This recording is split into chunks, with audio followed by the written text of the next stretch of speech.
Hey, my name is Dr. Eric Hammond. I've been working at Lakeline Vision Source since 2017. So, kind of want to just tell my story why I got into optometry in the first place. So, both of my parents actually are optometrists, so second generation.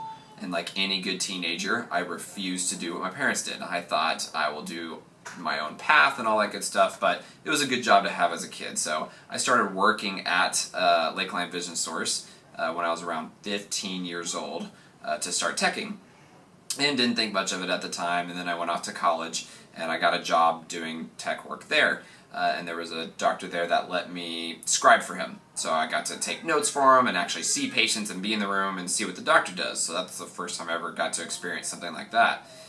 Well, we had a kid that we diagnosed with an eye disease that meant that he was going to slowly start to go blind throughout his lifetime.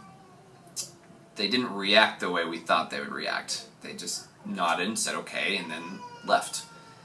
And it was very confusing. And then he said that they're going to come back. So just don't be alarmed when they come back, and we're going to do the same conversation again. I was like, okay. Sure enough, about a week later, they come back, devastated, talking about what's going to happen, all this stuff. He let me be in the room on it. So I really got to see kind of how impactful this was. And it was actually really sad, and I was like, I feel like all we did was just tell him really bad news. There was no good news out of that. They come back for their annual exam about a year later. How thankful they were for this diagnosis. I was 19, 20 years old. That was very confusing to me.